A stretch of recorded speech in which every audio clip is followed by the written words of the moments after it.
Amigos de Más Lucha, un gusto estar con una auténtica leyenda de la lucha libre a nivel mundial, Mr. Mick Foley. Thank you and welcome to Mexico. Thank you. It's nice to be here, right here in Mexico City. WWE is coming back here in Mexico in December with Raw.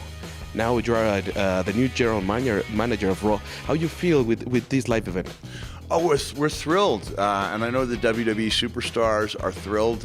We're thrilled to go anywhere in the world and represent the Raw brand, but especially a country like Mexico with such a rich, deep wrestling tradition. They love their Lucha Libre and they love WWE. We appreciate that, and they're going to put on an especially good show for you guys. Mexico City, December 3rd, Monterrey, December 4th. With this brand expansion, how you feel with hardcore match going on in the kitchen, yeah. How you feel with this brand expansion in WWE? I love the brand expansion. It gives different superstars, more superstars, a chance to shine. I think it's been great for both women's divisions on Raw and SmackDown Live. If I got fired, on Monday, I would say that being general manager was a success just based on that, just based on having a women's main event on Raw, a women's main event on a pay-per-view. I hope I'm not fired. I'm not saying I will be, but the McMahons, they're pretty demanding, and you never know. We're seeing on Raw women's wrestling and also the cruiserweight wrestling. Yeah, I love the cruiserweights. That's something that Stephanie worked out specifically. She's tough, and she kind of wrestled that away from her brother Shane, and so we have the cruiserweights every week, and we love it. Grand Metalik had a chance to be in the first ever cruiserweight match. I mean, not first in 12 years. Cruiserweight match on Raw, and tore the house down as he did on the Cruiserweight Classic, and we hope that we have more luchadors joining us from time to time. Did you like Mexican Lucha Libre? I do. I love it. When I was breaking into wrestling, when I was I broke in 1985.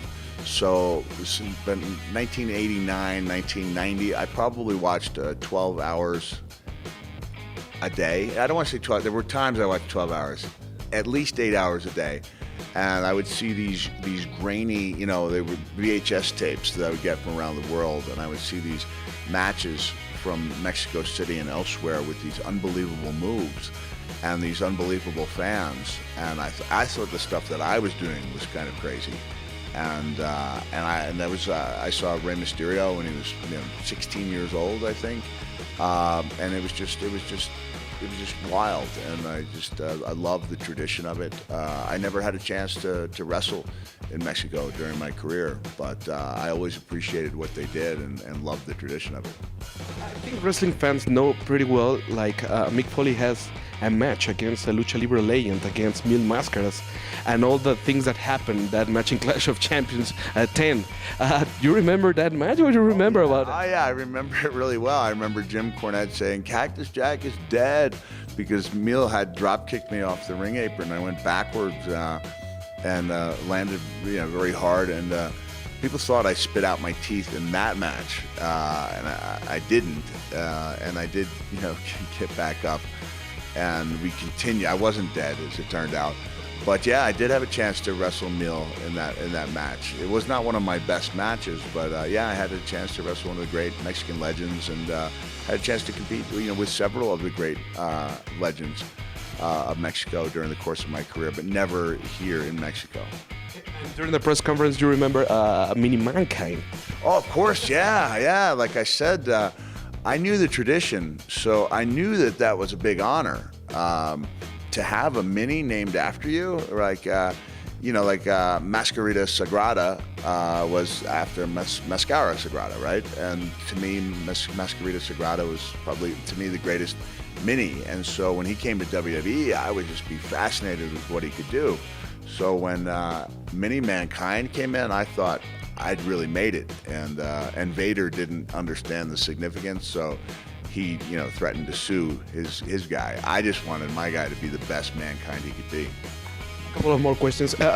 What do you think that today WWE have? Because we have chance to watch wrestling all around the world, all the promotions, all Mexico, Japan, independence. What's WWE have different from all these promotions that we have chance to watch right now? It's hard to say. It's hard to put into words. There's just something special about WWE. Maybe it's the production values, maybe it's the way they put on a show, but there's something. When I show up at WWE, I marvel at how well they do everything. And having had the chance to work for different promotions around the world gives me a chance to appreciate just how great they are at everything they do. You know, like they're pretty flawless, and then the pressure is on the superstars to put on the best matches possible, and then they usually do. What is the big change when we saw the recordings right on the roof of your house? How does it change from that guy who wants to be Dude Love till today, who is the new general manager of Raw? How does it change? Well, that was 33 years ago. A lot of things changed, you know. I had all my teeth then. I had both my ears, you know. My hair wasn't gray. So a lot of things changed since then. You know, I've become a wiser man, and I just feel fortunate that after all this time that I can represent a great company like WWE and a great country like Mexico, where fans, you know, respect the traditions of wrestling and Lucha Libre. Thank you very much, Mr. Foley. Something that you want to say to all the Mexican people who wants WWE, who wants more Lucha Libre? Come on out to Mexico City on December 3rd and Monterrey December 4th. There's no better way to get more WWE than to support the matches that come to town. Agradecemos a Mick Foley que haya estado con nosotros aquí a través de Más Lucha y estén al pendiente porque tenemos muchas más cosas para todos ustedes.